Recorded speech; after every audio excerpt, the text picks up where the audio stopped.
Hey, what's up? It's me, Lexa from the future. I just wanted to give you all a quick content warning about today's episode. There are a few times when the topics of sexual violence as well as racism come up. Although the conversations featured today are about how to combat these gross things, I mean, within the context in which they are being discussed, of course, while still maintaining a positive perspective, things do get a little bit heavy for a few minutes there. So talking about this stuff is obviously important, and context is too. So if you're in a place where maybe today isn't the day to get into it, there's no shame in pressing pause and returning back if and when you are ready for that. But yes, anyway, please take care of yourselves, and much love. Lux Occult is a part of the Green Mushroom Podcast Network.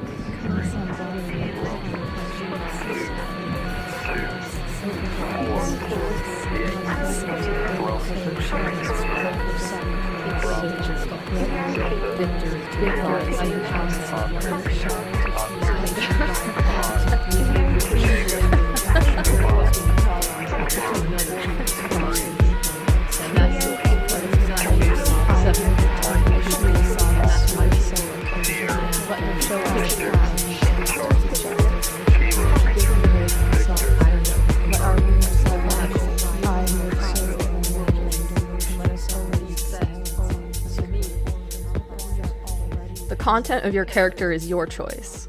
Day by day, what you choose, what you think, and what you do become who you are. Thank you, Heraclitus.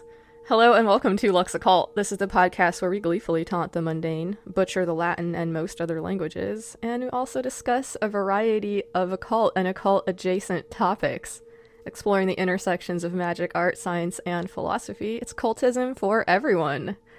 I'm your host, Lux Estrada, and if you're hearing the sound of my voice, that means that magic and this show are for you if you want them. There are a lot of different ways to be more free, and using magic or making space for a spiritual practice in your life can be one of them.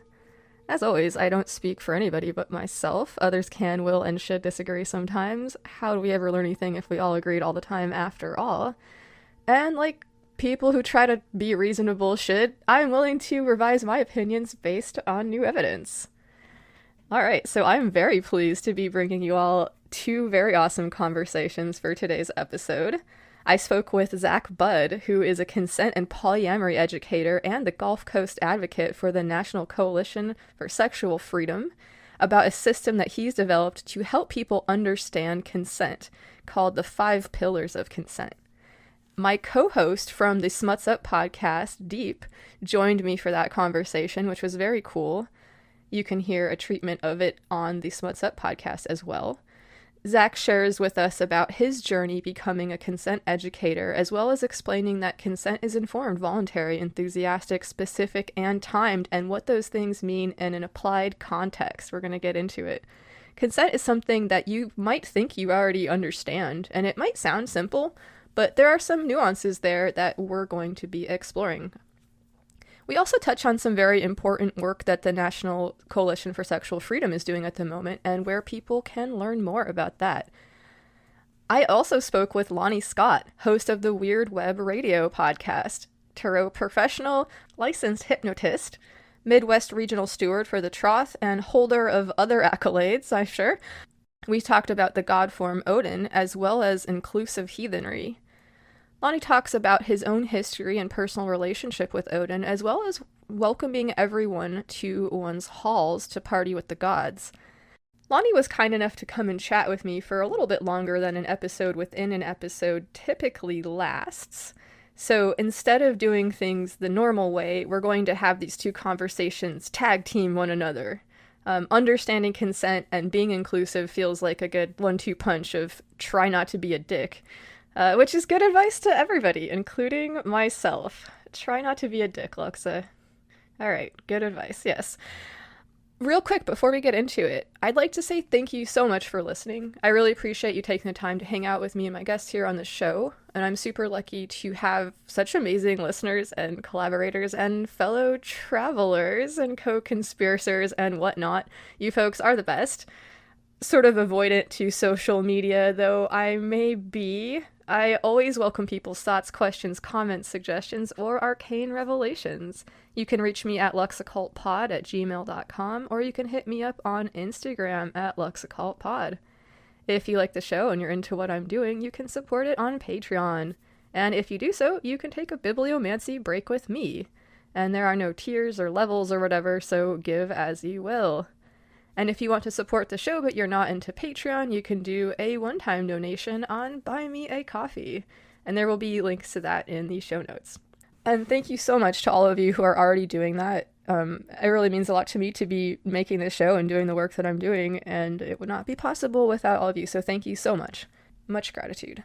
I would like to give a big shout out to everyone who's been submitting things for the Green Mushroom Project zine. Fuck around and find out offerings of magical sovereignty from the Green Mushroom Project. If you're planning to send us something, some art, writing, other type of zine content related to the Green Mushroom Project, please don't delay. The deadline is September 9th, and it will be here before you know it. So check out the show notes for details and send submissions and questions to tgmzine@gmail.com. Shout out also to Alley Words. You can hear my conversation with them about the Green Mushroom Project, my new erotic sound magic project, as well as haunted dolls and haunted sex toys on their show, The Last Unrifled Ya, available on YouTube.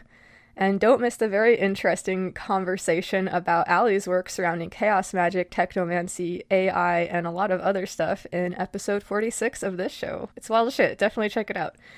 Okay, so I'll be back later to share some thoughts about consent from a more magical or esoteric perspective, as well as to play some sound magic tracks and share some poetry snacks. But now, up first in this very special tag team episode is the 5 Pillars of Consent with Zach Budd. Let's get into it. Or ready to rumble, perhaps. Yeah, that works.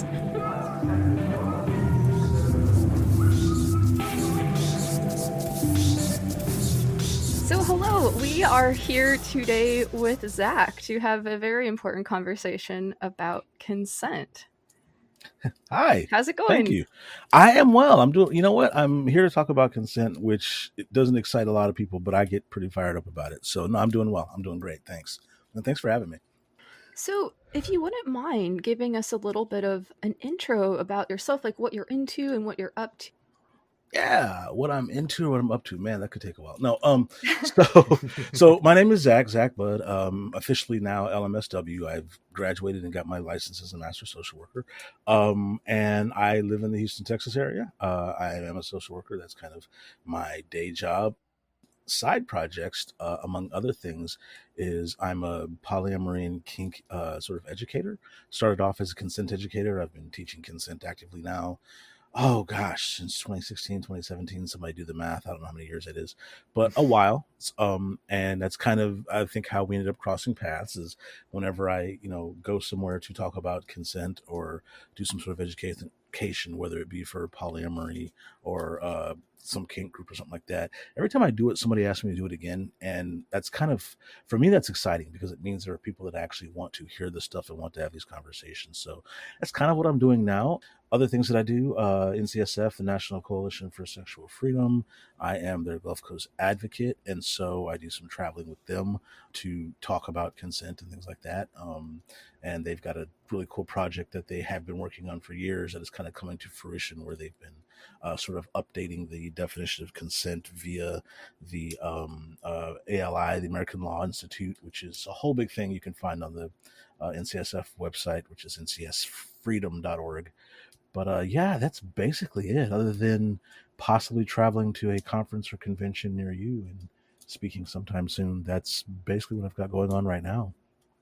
Very cool. Fuck yeah. So how did you first become interested in the work that you're doing right now? So, I mean, I got interested in this stuff because I am, both a kinky and poly person, and just kind of interacted in those circles for a while. And the topic of consent just kind of came up a lot. At one point, I was sort of a facilitator and a leader in the local polyamory community here in Houston. And that type of thing came up a little bit. The other thing was, same thing with kind of kink stuff. It's I'm not saying that people in polyamorous or kink sort of interactions are better at consent. We just have to have those conversations more, and so it tends to come up. It was something that, myself, I'm sort of a nerd and a geek, so when I'm interested in something, I do a lot of research about it, and I started researching it just for myself personally. It was very interesting and fascinating to me. What eventually happened is, as I was researching it, I kind of happened upon one fateful evening, as they say, where I heard some conversations about that kind of came up among some people, particularly about the topic of consent, that, to put it mildly, really pissed me off. Just the way that people who I wouldn't say I was friends with or anything, but that circles that kind of travel and the way people thought about consent angered me to a point that I realized I couldn't just research it for myself, that people needed to be educated. And it occurred to me, most people haven't sat through any actual education, let alone formal education or training about consent, and not just what it is and, getting it, but more so the actual practical application of consent and consent principles. So that's kind of how it got started. And like I said, I've been doing it ever since. So yeah. So, for people who are listening right now that are thinking, "What's the big deal? No means no. I understand consent." Let's start getting into some of the meat and potatoes of this issue and some of the nuances that go into it, because I do think that there's a lot more there that people might just not think about maybe until they get the opportunity. Yeah, it's funny because when I started doing this stuff, went from just being somebody who was researching this to wanting to present this and have conversations and get people to invite me to their parties and their groups and say, hey, before you guys, descend into debauchery, let's talk about consent for a little bit. It was a really, really hard sell because, that's a mood killer and people don't want to talk about consent. They want to, get hammered, smoke a little bit, and just have adult fun or whatever. And it's interesting you mentioned the phrase "no means no." It's one of the things I talk about all the time. No means no. I mean, you could almost say it was a good start if you were to start somewhere, but it's not enough, and it never really has been. Because if you think about it, if you ever have to utter the phrase "no means no," you've already had a consent violation. Not to mention the fact that, we can talk about that later, it basically sets the bar way too low. And I've got some great examples of what I mean by that. So yeah, no means no is an interesting thing that people used to kind of rely on a lot. And the problem is, for those of us, in the consent educator realm, we know that's not enough. I mean, rather than a no means no, you kind of need more of a focus on what we would call, a positive affirmation, or rather an enthusiastic yes. So yeah, but no means no is kind of I'm not going to call it a pet peeve. I'm going to say it's we've kind of improved on that, and this is the problem, because people think, what's the big deal? No means no. And it's yeah, I have seen ways that people manipulate themselves around the fact that somebody might say no, and that itself is a problem. So yeah, but sure, we can jump into meat and potatoes, however you want to do it. Well, when I first met you at your class, it was surrounding the 5 pillars of consent. Would you like to talk about what those are? Sure, absolutely. So the 5 pillars of consent is based on an acronym that I kind of created on the research that I was doing. And it was really just trying to find a simple, easy way to remember parts of consent that are important. And I call it the 5 pillars because in my opinion, and I've done some research on this, I've tested it. I used to say that I'm not an expert, but I've talked to the experts. So I've talked to attorneys, I've talked to therapists. Now I've become a trained therapist, doctors, you name it, plenty of assault victims, to just sort of break down, where does this consent thing come from, and what are the components of it? Where does, if you get all the way down to the bare bones of what consent is, what is it? And so the acronym I came up with is the word invest, and it sounds like a financial thing, but it's just literally invest. And the only reason I use that word in particular, it has no other meaning other than the acronym itself, which are the 5 pillars. The first one being IN, which is informed. The second one, the V, is involuntary. The third, E, is enthusiastic. The fourth is the S, which stands for specific. And then the last is T for timed. So informed, voluntary, enthusiastic, specific, and timed are what I call the 5 pillars of consent. And I'm sure you're going to want to break those down a little bit more. And so we can do that. You totally read my mind. Do you have any questions, Deep, before we press on? Hi, I've been here the whole time. You are here. Hello. I'm sorry. We did a bad job. You're here. You didn't intro me, and I was like, no, that's cool. I'm honestly here, just listening. I'll fix that in post. But No, like honestly, if I'm being honest, we always say like we are strong components for consent. Me Mhm. personally, probably not really sure what that really necessarily entails and means. So I am just here as a Hmm. student of life, and I just want to like learn more. You know So what? I can appreciate that because I can't tell you how many people I've run across who say that they're strong components of consent and have no idea what they're talking about. Like, I would prefer I'm not sure what that means, as opposed to just saying what sounds like the right thing to say.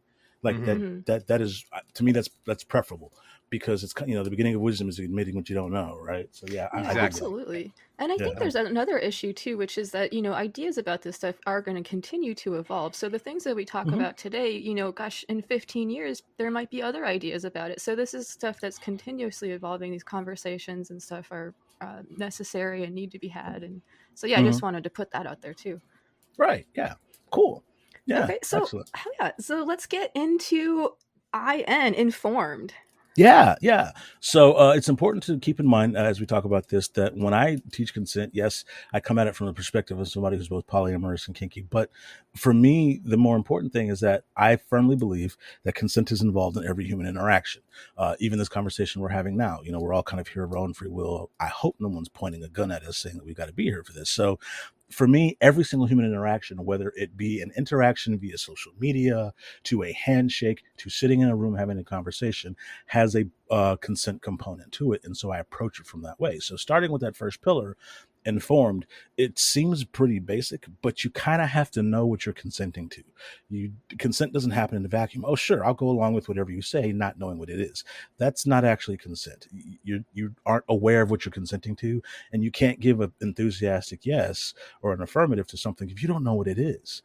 Not to mention the fact, can you imagine how truly screwy the world would be if people went around consenting to things before they knew what they are? I mean, there might be some examples. You'll hear about a soldier has to accept a mission before they're told what it is because it's so top secret. I mean, yeah, okay, but there's obviously exigent circumstances, but in the reality, when it comes to just about anything, you have to know what you're consenting to. But part of that is not just know what it is, but know what the potential risks and benefits are. So, for example, one of the examples I always use when I'm teaching is hugs. I'm a natural introvert. I'm not a big hugger unless I know people. And I grew up down here in the South. I hang around polyamorous people. I'm around a lot of people that like to hug a lot. And so, one of the things that I've had to sort of advocate for is look, if I don't know you, I don't want to be hugged. I have the right to that. But if someone comes up to me and asks for a hug, I'm more likely to say okay if they ask, which is awesome.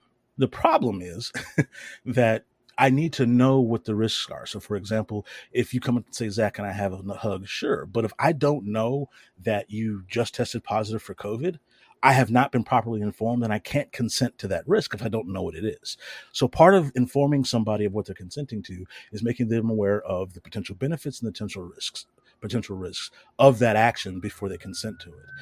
It's kind of like before you take your medications that you pick up from the pharmacy. They've got that book they staple to the bag because it's got all that information in it. And they tell you that the potential benefits outweigh the potential risks, but they have to let you know what they all are. That's legal.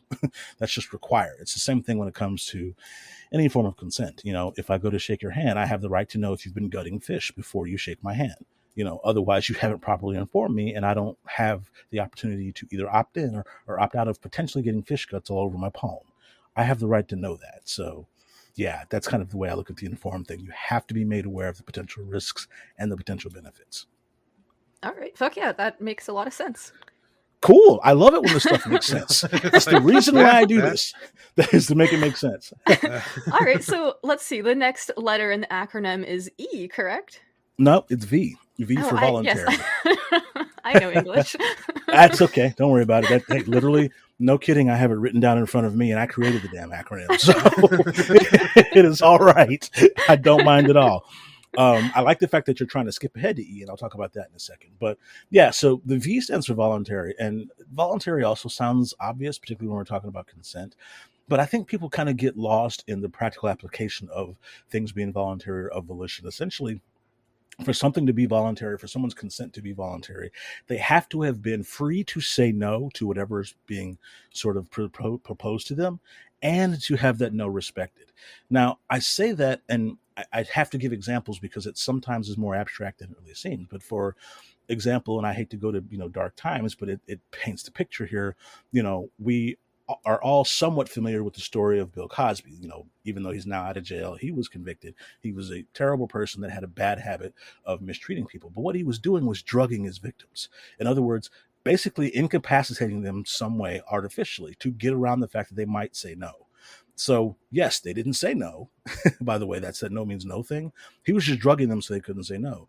The problem with that is that they weren't opting into it. They just weren't opting out of it because they couldn't. Now, in his mind, apparently that was okay. But see, that's a problem. That is inherently a consent violation. If you're trying to basically disinhibit somebody from saying no or keeping them from saying no. So, whenever I talk to people that are going to various functions and whatnot, if you have to get drunk before you consent to something, you're technically not consenting to it. What you're doing is keeping yourself from saying no to something that you would have said no to. The way I look at it is, if you have to get drunk or high or whatever to interact with me, I don't want to interact with you at all, because I can't trust you to be okay with this sober if you have to do this drunk. And there's a bunch of historical reasons I can go into about that. The bottom line is, for those who don't know, I'm a big black guy who lives in America, and I don't always get the benefit of the doubt when there's a difference of opinion on whether or not somebody agreed to do something with me when they were drunk.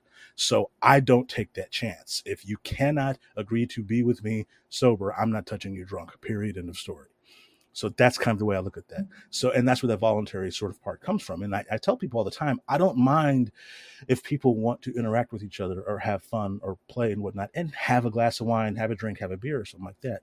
My request is that they negotiate before they medicate. Negotiate, agree to what you're going to do sober, then you can play drunk later. That's fine. But don't get hammered before you're even able to agree to something, because that I have a fundamental issue with that, not the least of which is that we know all of these recreational substances are designed to reduce inhibitions. And those inhibitions are there for a reason. Yeah, absolutely. Yeah. Did I ruin the mood there? I know sometimes no, actually. I think this goes back to the phrase too about, like, I can't trust your yes unless I know you're comfortable telling me no too. Exactly. Right? Yeah. Later on, when I talk about in my workshop, when I talk about building a consent culture, I try to encourage people to be grateful for someone telling them no. Like, the proper response to the word no is thank you. Because someone telling you no is basically telling you, one, they're telling you the truth. They're being honest with you. Two, they're telling you sort of it, or implying it, that they trust you to be okay with them telling you no, which means they feel like you're a safe person. That's a compliment in a society where people are terrified of saying no to the wrong person. I mean, let's be real here. We live in a world today where people have literally been murdered for saying no to the wrong person. I mean, there are parts in the world, and by the way, we live in a pretty patriarchal society ourselves, where, and I hate to be too gendered about this, but people who were assigned female at birth have been raped, murdered, God knows what else, acid attacks and whatnot, just for daring to say no to the proposal of someone else. Now, we would like to think that's changing a little bit, but I mean, there are still, you ask most people who appear female, how safe they feel saying no to somebody they don't know. I mean, it creates a lot of stress, and there's a reason for that. People have been in danger over it. So if someone says no to you, they're giving you a compliment. The proper response is thank you, And then the other thing about the voluntary thing, again, someone has to be free to say no and have that no respected. This is why no means no is not enough, because there have been so many examples of people sort of trying to circumvent the fact that somebody might say no. I know of a case that happened in Oklahoma where basically a young teenage girl was drunk and needed a ride home. And of course, there was a very helpful young teenage boy willing to take her home. And she flat out said she didn't want anything to go on. She just wanted to ride home. Well, of course, something happened on the way home. Fast forward a little bit, it all gets to court, and the young man's defense was that, well, she was too intoxicated to say no. And the problem was that actually was enough to acquit him, because the way the law was written, the law was based on the fact that in order for a violation, I think the charge was oral sodomy, but I think for a violation to have taken place, the victim had to have said no, and the perpetrator have ignored that no. And his defense's argument was, well, she was too drunk to say no, so therefore the law doesn't apply. When that what a piece decision, of shit. right? Sorry. When that decision came out, no, it's an absolute piece of shit. There was a shit decision. It was a shit law. But if you think about it, when that decision came out, myself and some other consent educators, we were going apoplectic. How the hell is, well, she was too drunk to say no, literally a defense? And I had to have a legal analyst explain it to me. And they were saying, listen, the way this law is written, it's based on a no means no model, which means you have to have the presence of a no in order for there to be a consent violation.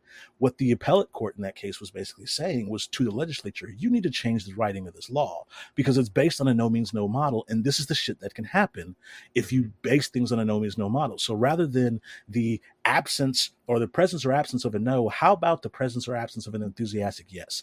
In other words, instead of assuming it's a yes unless someone flat out says no, how about assume it's a no unless someone gives you an enthusiastic yes?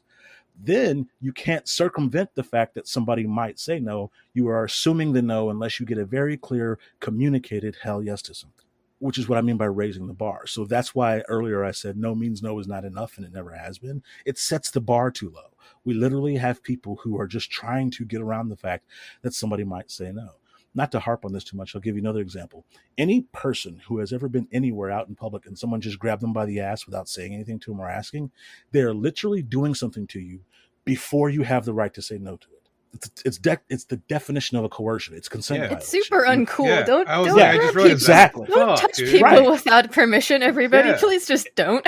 Right? Now, here's the Keep thing. your goddamn hands to yourself. And we all have the exact same sentiment. It is wrong. It's fucked up. Don't touch people. You don't have permission to touch people, regardless of what they're wearing or where you are. I don't care if you're at Pride and they're walking around in a jock strap. Don't fucking grab somebody by the dick. That's not cool, right? We're all sharing that sentiment. Now, can we all say we probably know places and people that have happened to? Yes, because it's happened all the time. It happens That to is me again. sometimes. Yeah. So again, well, and literally it's just, well, look at the way they're dressed. Yeah, but the way they're dressed doesn't mean they consented to you grabbing them. Yeah, putting on an outfit doesn't mean that you want a bunch of strangers to come paw at you. It just means you want to wear an Exactly. outfit, right? Yeah. I mean, for fuck's sake, most 19, 20-year-old boys know that just because you're in the strip club doesn't mean you can paw at the goddamn strippers. Like, it's not that hard to understand that what someone is wearing isn't a blatant invitation, and yet people do stuff like this all the time. And if you think about it, what they're doing is trying to get around the fact, well, they may say no if I ask to grab them, so I'm just going to grab them, and then do something like, I hope that was okay. Like, do you ever hear them say that? I hope it was okay to do that. And the answer is no, shithead. You don't get to do something okay. and then ask if it was okay afterwards. By definition, that's a coercion. You're trying to keep somebody from telling you no. And then the last example I'll give you this: you ever hear that saying, "It's better to ask for forgiveness and permission"? Yeah. People say that all the time. I had a spouse one time who used to think that all the time. If I just buy it before asking, then he can't say no. But if you think about that, that is literally plotting to circumvent the fact that they might say no to it. So you just do it hoping that it's, they'll just let it go because you already did it. It's the definition of coercion. You're trying to get around the fact that they might say no. And this is why I point these things out, is people need to realize this shit happens in our culture and society every single day. It's not just sex. It's not just physical touch or some sort of intimacy. It's everything from a handshake to touching someone's hair to whatever. It is all kinds of stuff in all kinds of ways. This stuff permeates the culture we live in, which is why we don't live in a consent culture. By the way, this is why I'm so passionate about this shit, because it comes up, I'm not kidding, literally every day. Literally every day. And you can see it everywhere. And lo and behold, that was just 2 out of the 5 pillars. So are we warmed up yet? Are we comfortable? Because we're about to... Thank you. And thank you so much for pointing all that out. I do think that, as you said, it comes up in so many different situations and so many times. And it's not just in spaces where, we're thinking about consent, or we're like kink spaces or whatever. Like, I'm getting impassioned. It should be something that we bring into all of our interactions, because it's ethical and it's respectful and it's the best way to operate. So yes.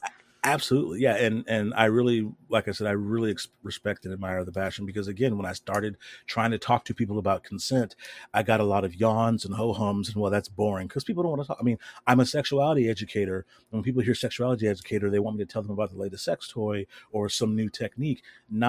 So here are the 5 pillars of consent. That just really tends to, for some people, sort of darken the mood, which I don't understand, but it's not easy to have these conversations with people because it's not the fun stuff, right? And yet this is the stuff that we get to do in order to make sure that we can really enjoy the fun stuff. So that's why I'm so passionate about this. And like I said, this stuff comes up in all human interactions, and I don't think we are consciously aware of it, and that's why we have so many problems with it. Yeah, absolutely. And it's also, it is fascinating too, as you noted, like, because when we're talking about these issues, we're also talking about power dynamics, right? And power Absolutely. dynamics are sexy, and they can be sexy, right? So like, Mhm. I don't think it has to necessarily be an unsexy conversation at all. So yeah. Oh yeah, and power dynamics are great. And I've been in several of them, and I'm still in several of them. The key though is, the person with the power has to really exercise some caution. I cannot tell you the number of situations I've seen where somebody in some position of power or even perceived power, just was going along with something because they felt like somebody was on board, and what was really happening was this person was afraid to tell them no, which again sounds like, well, that's their problem. Yeah, but again, we live in a society where people are terrified of saying no, and I usually go out of my way to encourage someone to say no. I'll flat out say, hey, I want to suggest something, and by the way, no is a perfectly acceptable answer, and then ask the question, but let them know it is okay to say no. Like, in fact, if no is what you're feeling, that's what I want you to say, because we are not built that way. We're not built to think that no is an okay thing to say to people. We're taught in the sandbox that it's rude to say no. I don't want to share my truck with somebody. I'm playing with my Tonka truck, and some new kid comes on. Well, no, I don't want to play with him. Well, now you're being rude, and you're not sharing, and you're not being friendly, and you're not being nice, and all these things we've been taught about the word no, despite the fact that that is literally how I felt at the time, and I kind of have the right to be like, no, I don't want to do that, or no, I don't want to hug my scary Aunt Janie. Well, but and you laugh, and most people do, but think about that. That is literally one of the primary vectors of transmission for herpes 1, is some little kid being forced to kiss or hug their scary aunt who happened to have a cold sore without wanting them to. And I always try to encourage parents, listen, teach your kids bodily autonomy, because if you teach them to say, no, I don't want to be touched when they're 4 and 5, it's easier for them to do that when they're 14 and 15. Right. But we don't think about that. We want our kids to be friendly and outgoing and nice to everybody. And we'd certainly want them to let every terrifying adult that they've never met hug and kiss them without realizing the danger we're doing and what we're sort of training them to do, which is to understand that there's some people you're just not allowed to say no to, and my gosh, being in a power dynamic situation where you think you're not allowed to say no to a power figure, that's never created a problem in the society before, has it? I mean, right? Yeah. And lo and behold, here we are. And you've got people like me who are consent educators saying, please let little Jimmy play by himself in the sandbox with his truck and stop fucking with him over it. He has the right to say no, so yeah. Yeah, absolutely. So let's talk about E. Yes, let's talk about E. So I loved that earlier you jumped to it, because I don't have a favorite of these pillars. I literally think if you take any one of these away, your consent is not nearly as solid. But the E in the invest model is really a game changer. This is the definition for, or E is actually for enthusiasm. And I tell people, I want enthusiasm in people's consent. I want people to be enthusiastic when they can consent to something. I go back to the example of people offering to hug me. And like I say, I'm more likely to say yes if someone asks rather than if they just come up and reach for me. So if someone asks if they can hug me and I kind of cringe and hunch my shoulders and say, well, okay, if you have to, I always ask people, how much do you want to hug somebody who responds like that? And if you do still want to hug that person who's cringing and literally backing up, what does that say about you?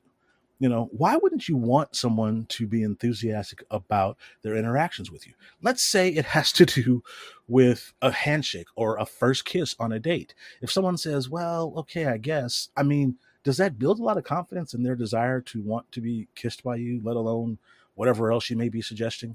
And then the question, I might have asked this when you first saw me, Lux, but I always ask people, if we're talking about sex or sexuality, have you ever had a truly mesmerizing, earth-shattering, mind-blowing, spine-tingling, universe-creating orgasm when enthusiasm wasn't part of the equation? If you have, I always tell people, contact me, because I got questions. Like, I want to know how that, I mean, how do you half-ass your way to the greatest experiences of your life, sexual or otherwise? Like, I mean, who just stumbles onto, something that is truly worth writing home about? And so my question is always, why wouldn't you want enthusiasm to your responses? If you ask somebody the question and, your response is, well, they didn't say no, so hey, green light. I don't understand that line of thinking. Like, I want somebody to be fired up about potentially having sex with me or kissing me or going to dinner with me or whatever. If someone wants to hug me, and I say, okay, I that's usually my way of saying no. So what I tell people is basically this. if you ask somebody, to do something or ask them for a question, you're trying to get their consent for something, anything short of a very clearly communicated hell yes, by definition is a no. That raises the bar, right? Because now it's not just, well, they didn't say no, so I can do whatever I want. It's no. She said hell yes. It's on. If you go to your partner, and I love those Roman commercials where they're talking about, hey, they're trying to find these funny ways of saying, hey, do you want to do our taxes, or do you want to go do laundry, or what was that one couple that said honey mustard and that was their signal to go have sex? When you're that excited, like when it's like, hell yes, what are you waiting for? Let's go right now. If you get that response, that's what you want out of your interactions with other human beings. You don't want people that, would rather be eating cold pizza. You don't want somebody's response to be, well, I mean, I was going to trim my nails, but yeah, okay, sure, why not? Like, you want enthusiasm in your responses, and it should kind of look ridiculous, because that's how you know for sure. And as ridiculous as it sounds, I always tell people, think about the times you have heard of any sort of either misunderstanding or consent violation or something like that, and ask yourself if 100% hell yes enthusiasm was sort of injected into that equation, would that sort of problem still have happened? For example, Bill Cosby, you can't drug somebody into giving you a hell yes enthusiastic consent, certainly not without coercion. And I maintain that coercion isn't enthusiastic. Getting around someone's no isn't, waiting for them to give you an absolutely hell yes enthusiastic, consent. So it's sort of my way of raising the bar. So for me, the E in the invest process, the enthusiasm, is how we basically completely erase the no means no thing and say, not only are we going to not do no means no, we're going to demand a yes. More importantly, we're going to demand a very clearly communicated enthusiastic hell yes. And anything short of that is a no. Maybe means no. I always tell people this. I think I got that from the burner community. Yes means yes, no means no, and maybe means no. Okay, well, sort of. All right, that means no too. And I challenge people to call each other on it. I've had that happen with a partner of mine once. Literally she kind of, did the whole suggesting of sex thing. And I was like, well, I'm tired, but sure. She's like, nah, babe, never mind. That doesn't sound like consent. And of course, at that point, I had ruined it. I was like, no, wait a minute. No, I'm down. And she's like, no. I don't want to feel like I'm coercing you. So I kind of got my own medicine thrown at me, which I'm okay with because I'm a consent educator and I want to be held to account for the things that I teach. But at the same time, it's like, you don't realize how many times you kind of just go along to get along. And that is, again, as a big black dude in America, I'm trying to minimize misunderstandings. I don't want somebody going along with something because they're afraid of what the alternative is. I want somebody that's 100% down and in it, all in, ready to go for it. That's what you're looking for when it comes to enthusiasm. And so that's all I ask is for people to have that in all of their interactions, is that enthusiastic consent. Hell yeah. There you go. That's what I'm looking at right there. Hell yeah. Yeah, absolutely. I mean, and this is the part where I challenge people that tell me, this all sounds like a lot of work and it ruins the mood. And occasionally I'll get some, I guess you can call them man. I was going to say gentleman, but that wouldn't work. There's always like, yeah, but I get people that don't want me to ask, and I tell them, well, good luck. I don't live in a world where I can just go around doing whatever I want without asking people if it's okay and have that work out for me. Like, I don't expect the benefit of the doubt. And again, why would you do that? Don't you want people? It should be awesome to have people say, hell yes, let's go do the thing that's on your mind right now. Like, that is sexy. People that think that asking for consent isn't sexy. You get somebody that just says a hell fucking yes, what on earth are you waiting for? That is fucking hot. I don't care who you are. That is really, really hot. And I don't understand why people aren't looking for that more in their interactions. Yeah, absolutely. Right? Makes sense, doesn't it? Yeah, definitely. How about we take a quick break? There's a break time activity that we always do on the Lux Occult show called Bibliomancy Break. And so since this is going to be both on the Lux Occult and the Smuts of RSS feeds, I figured we could go ahead and do that. Awesome. This is a chance for you to ask the Oracle any question you would like, and I will roll some dice and figure out what book we're going to use, and then I will conduct the divination. Oh, wow. This ought to be fun. I put a D20 in my mouth. I have a story of one of these bibliomancies. I asked the Oracle last year, like, hey, where is my IRS check? the book you rolled, you couldn't find the book. So That's right. It was lost. so The I book was gone, decided- and so was the check. So I decided that's a definite answer. You answered it. Wow, that's awesome. That is fantastic. All right, Zach. Well, you can ask the Oracle anything you'd like. Oh, geez. I can ask the Oracle anything I'd like. Well, so down here in Houston, we just survived the hottest day in July on record. Yesterday, the temperature got up to 105. The heat index has got as high as 117. So, yeah, me and the dog were inside under a fan all day. So I'm wondering, dear Oracle, is the fever going to break in the Houston area? More importantly, are we going to get through this hurricane season without getting that wet? All right. Let's see what book we're going to use here. All right. It's going to be book 1 from table 1, The Art of War by Sun Tzu. Nice. I actually have it right next to me. The Art of War by Sun Tzu. That's a good one. Uh-oh. Yes, one of my favorites for sure. Okay. Yeah, I got a copy of it around here Eris, somewhere. will the folks down in Houston get a break from the heat, and will they be able to get through this hurricane season without things getting too wet and wild? All right. The king of Wu inquired of Sun Wu, saying, "Our forces have pushed deep into the critical terrain and have passed by many of the enemy's cities and towns. Our supply lines have been cut off and stopped. If we try to go back now, there is no way we will make it. If we try to feed off the enemy, he is sure to put up a fight. What then are we to do?" Okay, thank you. Maybe it's where my brain goes, but yeah, just being invaded and cut off. Okay. Yeah, it sounds like. Oh boy. Yeah, being a- I kind of want to Might buy be a vowel. Yeah, I'm like, what? Yeah. Can I get a mulligan on that one? Yeah, I was like, what? Okay, all right, Okay. sure. All right. Well, very cool. Does anybody have any thoughts about that before we dive back into consent? I mean, I'm sure I've got lots of thoughts, but no, I'm going to let that one go. Okay, fair enough. 3, Romeo, 2, 4, Yankee, Romeo, 7, Bravo, Delta, Quebec. Hey, what's up? It's me, Lexa from the future. I hope you're enjoying Deep in My's conversation with Zach. We will be returning to that in a little while after we hear a bit of my chat with Lonnie Scott. But first, here is a very topical poetry snack for you. So this is a poem about consent written by Ms. Moem, who defines understanding consent as how not to be a rapist. So good stuff. Okay. I want to be quite frank here. Let's talk about consent. This doesn't mean keep badgering until someone relents. I'll break it down a little more. Let's take it from the top. You need to ask explicitly, and if there's not a yes, then stop. There's no room for uncertainty, so the second they say no, it doesn't matter if you want it. The light's not green for go.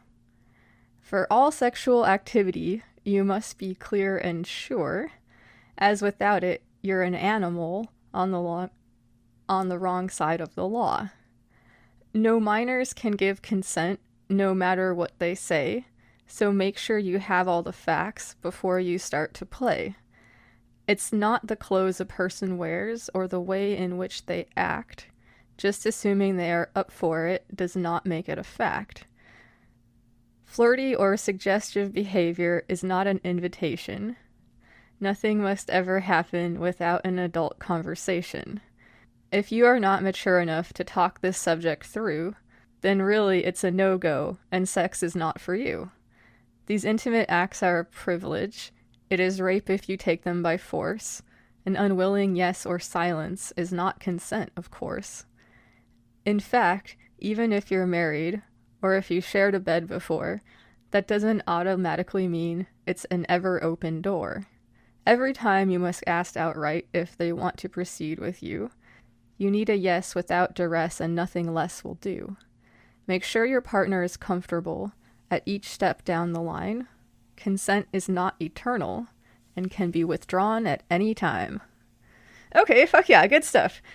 as will be clear going forward here as we talk about this more with Zach Budd and the 5 pillars of consent, all of the components of the Invest model of understanding consent are represented there in that poem, so that's kind of cool. We're going to be getting more into that in just a little bit here. But first, let's hear from Lonnie Scott, host of the wonderful Weird Web radio show, among other things. You can hear another conversation that I had with him about chaos, heathenry, and hypnosis in episode 32 of this show. And check out Weird Web Radio to hear Lonnie speak with all kinds of awesome magical folks, including myself. Okay, very honored to have been a guest there. So for today's conversation, I asked Lonnie to give an introduction to someone who has been making themselves known to me recently in somewhat strange ways, and that is Odin. We'll hear a little later on that this can sometimes be the case when Lonnie shares about some of his personal experiences with the dude, as well as discussing inclusive heathenry. So I'll be back to share the latest iteration of the 23 Bibliomancy sound magic track, as well as explaining what the fuck that is for folks who just got very confused by that sentence. But now, let's dive in here as the second member of our tag team enters the ring. Here's my conversation with Lonnie Scott.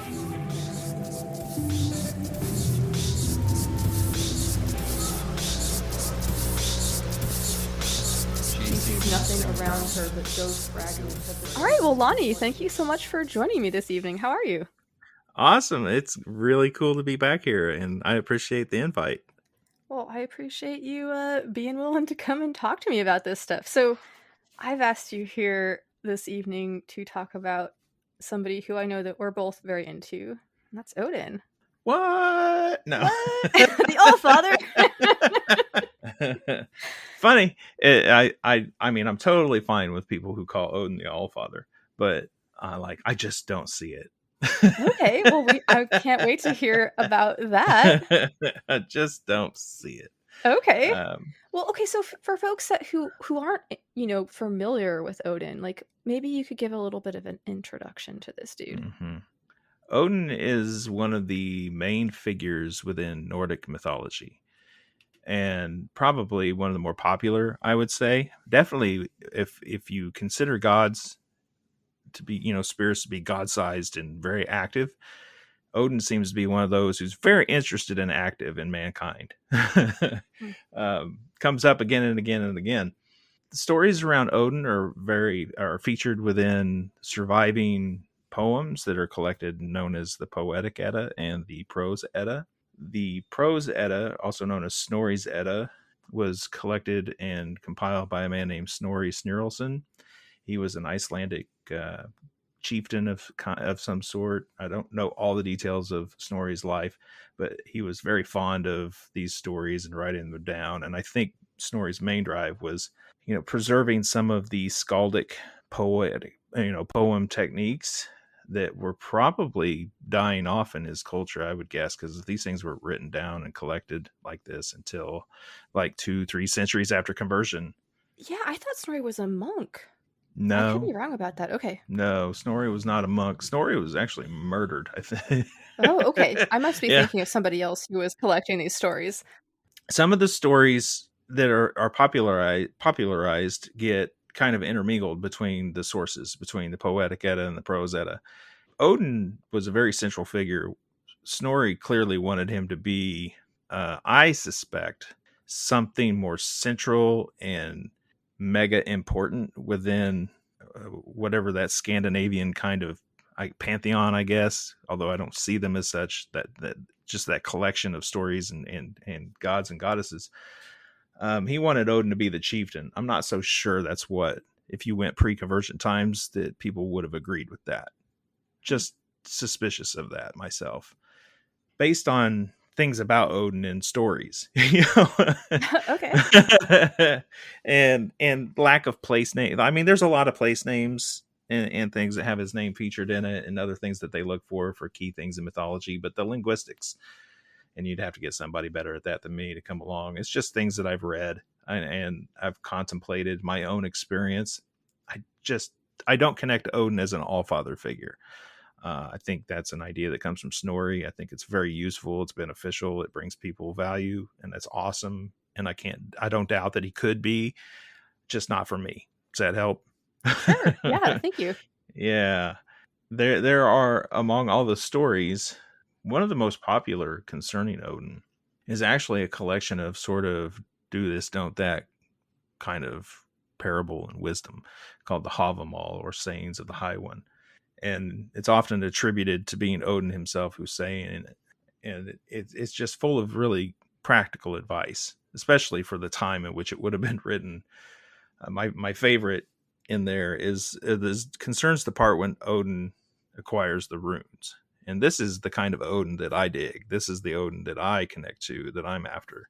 And it talks about how he hung on the world tree and retrieves the runes in this great sacrifice of himself to himself. You know, personally, I think it's a story of how you make a great sacrifice to achieve these mysteries, to find these mysteries, and where he's grabbing them, for me, is from the underworld. I say that because if I'm going to tell you about the Odin that I like to work with, that I connect to, that inspires me, it's a great figure who's seeking wisdom, a figure who's sacrificing an eye at the well of Mimir in order to gain the wisdom that's within the well, so he can know whatever it is he needs to know.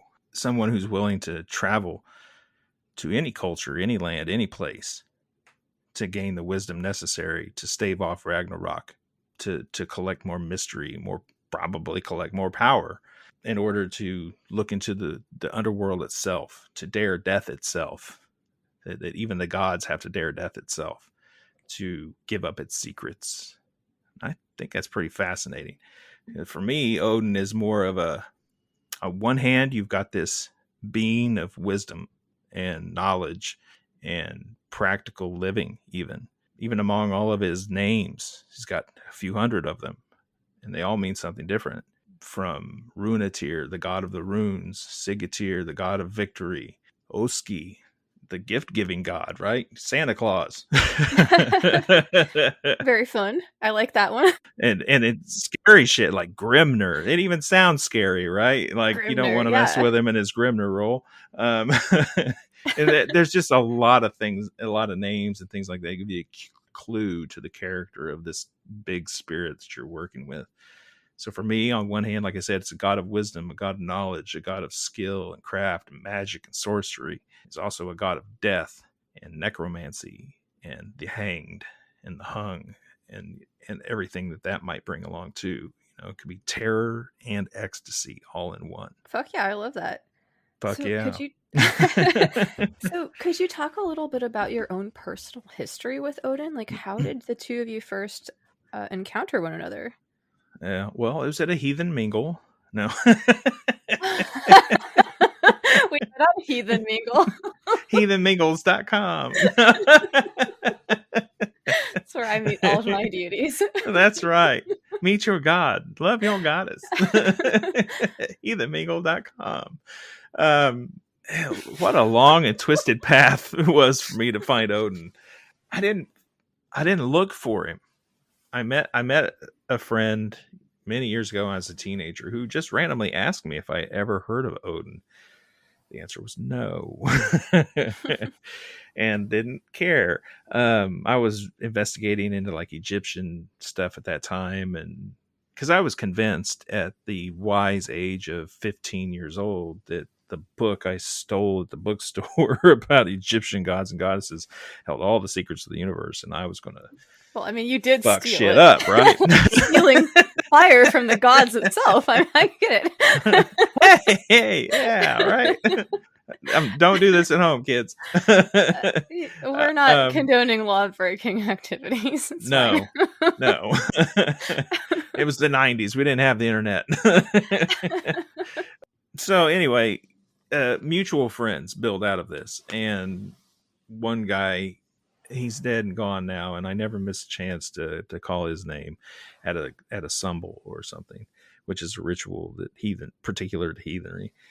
And his name was Paul Peterson, and he had a lot of books on runes and heathenry in the form that they were coming out in the early and mid 90s, which wasn't as good as it is today. Still didn't know as much as we do today. There was a lot of like struggling to find its identity back then. Mm-hmm. But anyway, I found my way into runes before I found my way into heathenry. And little surprise there. I mean, Odin is known as the rune god, right? He's the one hung upon that windswept tree for all of 9 nights, wounded by spear, given to self, Odin to Odin, on that tree of which no man knows from what roots it rises. They gave me no bread, they gave me no war, They stab him with a spear. He looks down, screaming. He takes up the runes. So there I was, not screaming necessarily. Nobody stabbed me, but the books were there. So there you have it. All right. Fuck yeah. My thing with the runes was I was fascinated, and I still am fascinated by the concept that this symbol, this particular symbol, could represent something so powerful and mysterious.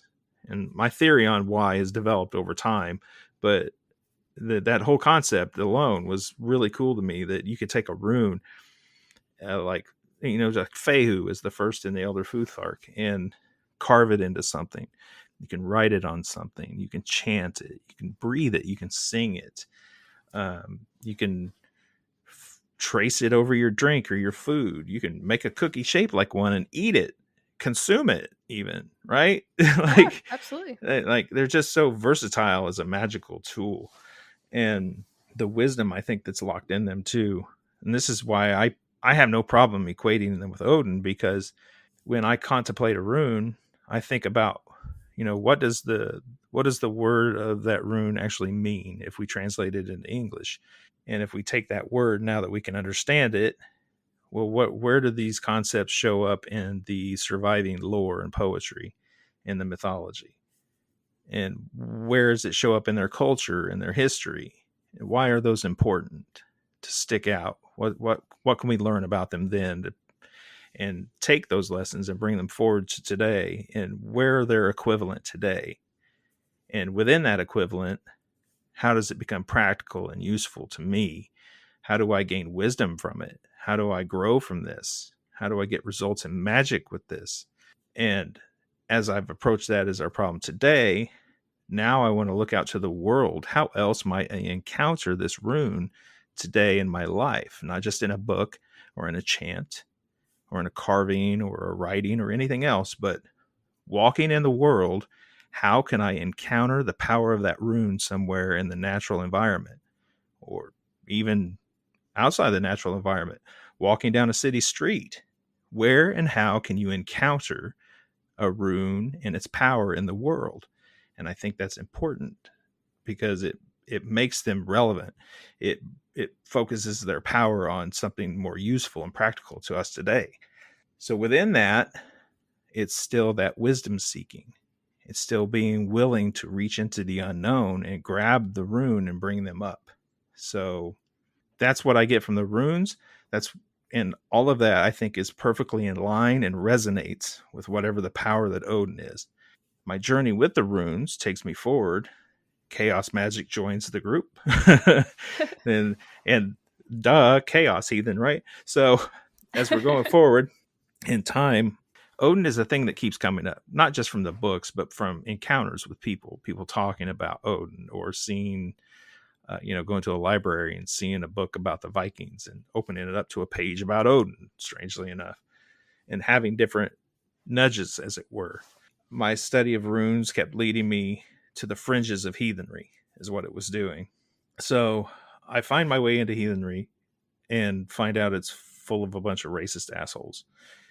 And I please don't think that's all of us, because it's most certainly not. But back then in the internet, we're talking about like the early mid 2000s now, I was looking for people who were more like me within the heathen realm. And there weren't any locally, so online you go.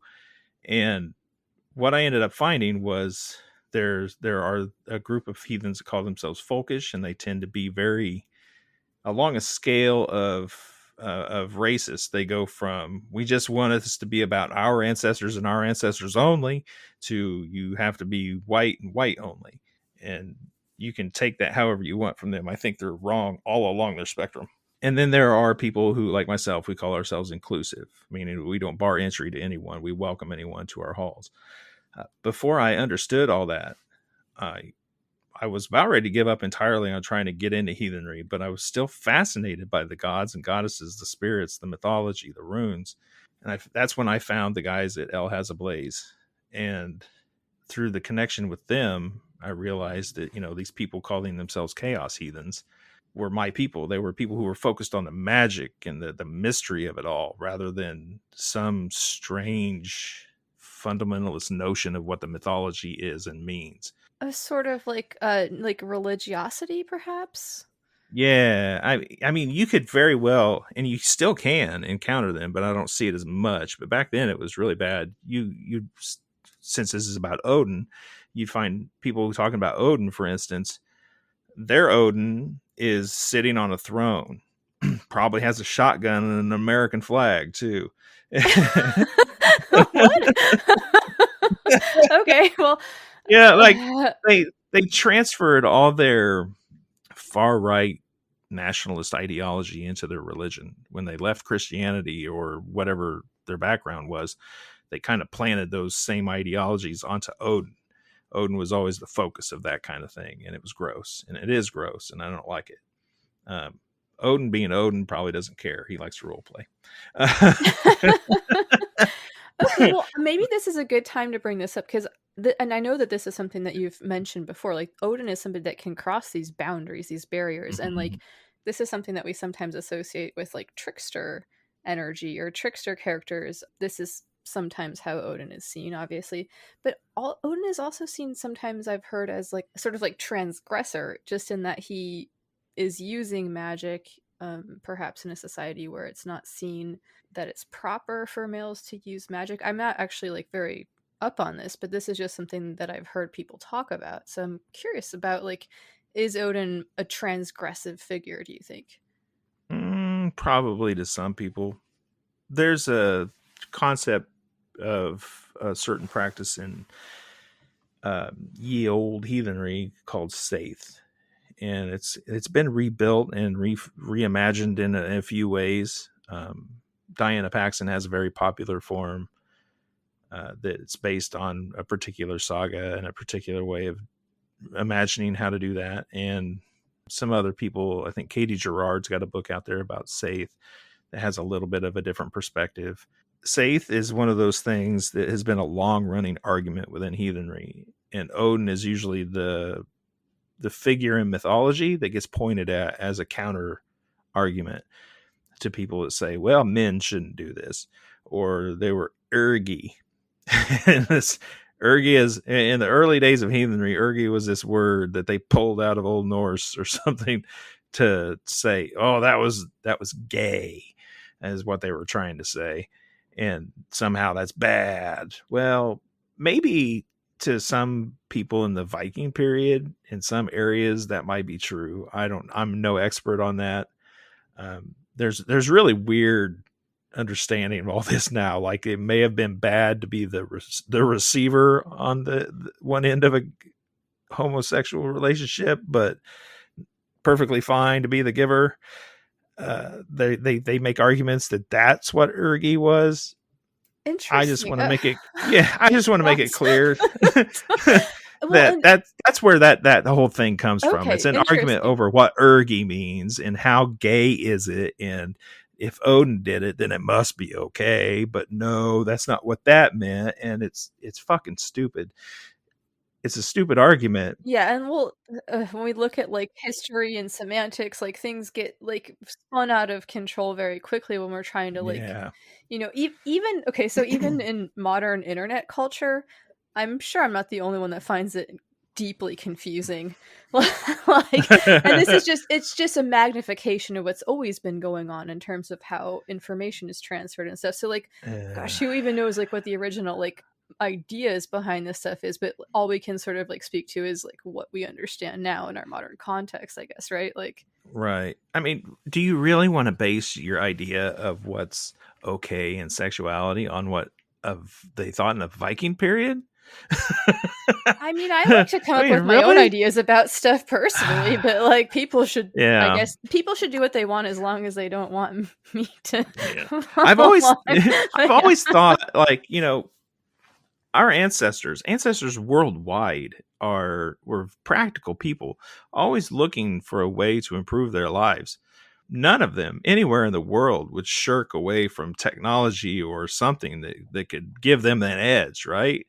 So why are there people that are so enamored with some romantic notion of what may have happened in the past that becomes their sole focus? I don't understand this. Like, I don't want to kill people either, you know? Well, just from a psychological perspective, it just seems like a way to sort of divorce yourself from taking responsibility for your own life. It's like, oh, if things were just like they were in the quote good old days, everything would be fine. But now, I mean, I don't know. That's just a stab in the dark there. I'm sure there's a lot of different reasons for different people and different circumstances. But like, yeah.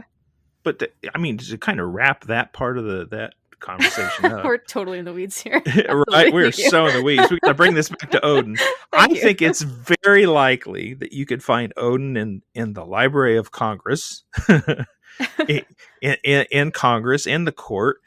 You could find him in a graveyard. You could find him, you know, at a hoodoo ceremony, a voodoo dancing circle. You could find him in possessing people, and you could certainly find him cross-dressing and being bottom or top, whatever he's into. Doesn't fucking matter. You know, like Odin does what he wants, right? Like, right. If there's one thing you get about the character of the spirit we call Odin, is that boundaries aren't important to him. That's the least. It seems to be the least important to him. Like, he breaks all kinds of social norms. I mean, calls people from the dead to demand their secrets.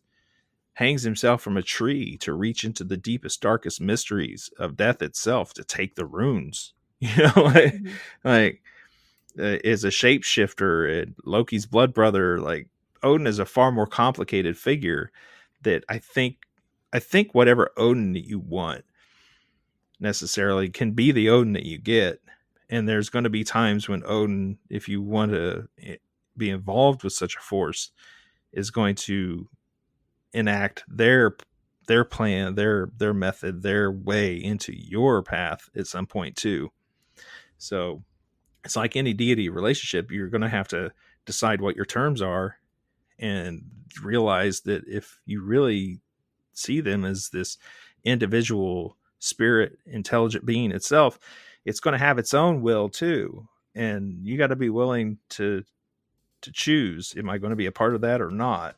And Odin's going to be one of those trickier ones to be part of, for sure. Okay, fuck yeah. We're going to be hearing more from Lonnie a little bit later. But let's do a quick bibliomancy reading from the Havamal.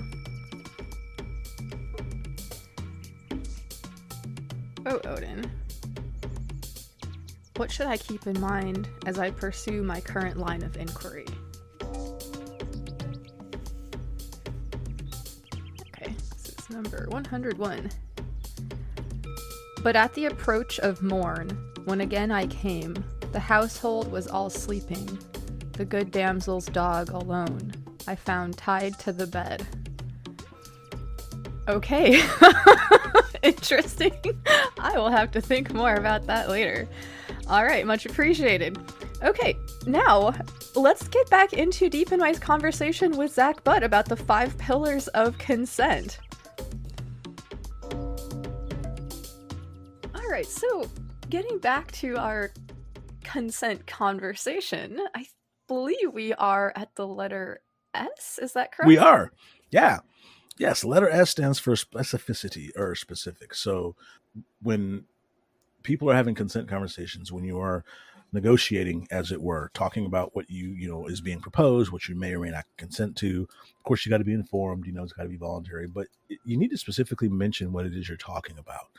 This is kind of like an extension of the informed part, but it's more so than just letting people know the potential risks and benefits. You need to name the activity.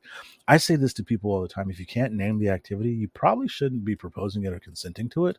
We're adults, and adults do adult things. And again, everything from a handshake to a hug, to playing poker, to having sex, to tying someone to a St. Andrew's cross upside down and beating them with a spiked flogger. You have the right to have these conversations. There's nothing wrong or bad or illegal about it. But The reality is you can't consent to something if you don't know what it is. You can suggest it, but even then, you're not really consenting to things. I have always told people, if you need to, when you're talking to somebody, like if you don't know them very well, it's okay to like use actual explicit words, anatomical things. Just make sure it's clear. I get annoyed when people, like grown adults, are having conversations about, for example, sex and sexuality or PIV sex, and they say things like hoo-ha. I remember asking someone, what the fuck is a hoo? Like, what on earth does that mean? I don't. What exactly are you talking part about? of the female? I assume genitalia is the hoo-ha, right? Like, or is it the whole? Is it the whole assembly? I don't know. We use this as like speak to children, and it's like, but we're right, adults, though. Like, yeah, like we can again, say vagina, we can say penis. You can say vagina, vulva, penis, clitoris. I mean, you can say it's okay. Like, the world doesn't end when you have these conversations. Not to mention the fact that, again, the way I approach consent negotiations is I'm trying to minimize misunderstandings. Well, you could fuck something up if you call something a hoo-ha and someone doesn't know what you're talking about. I don't know how familiar you guys are with the swinging community, but they use a lot of euphemisms all the time. Whenever someone says, hey, do you want to go play? My question is, what are you talking about? Are we playing poker, spades, hearts, dominoes? What the fuck does that mean? And if you can't say it, I got problems with an adult that can't say what they're actually talking. What are your intentions before I enter behind this closed door with you when you're not saying something to me? Another example I'll give about this, and this is just going to explain my age, but I don't care. I'm a grumpy old man, and that's kind of the way it is. I had met somebody kind of in person, and we were chatting back and forth online. And somehow, I don't know how, because this doesn't happen for me often, I got up the courage to ask for a date.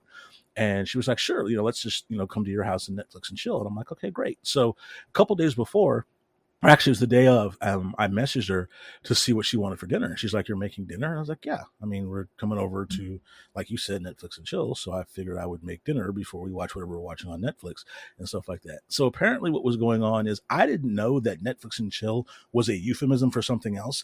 I thought I take things literal. I'm a pretty blunt, literal person. So I thought we were going to have dinner because I was hungry and I'm not going to make dinner for myself and not make it for my date. Watch Netflix and maybe chat and sit on the sofa. Like, I had no other expectations. And her expectation was the sort of less literal, sort of euphemistic meaning of Netflix and chill. Now, once that was explained to me, I was like, oh, well, sure, I'm down with that. But I had no idea that that's what she meant.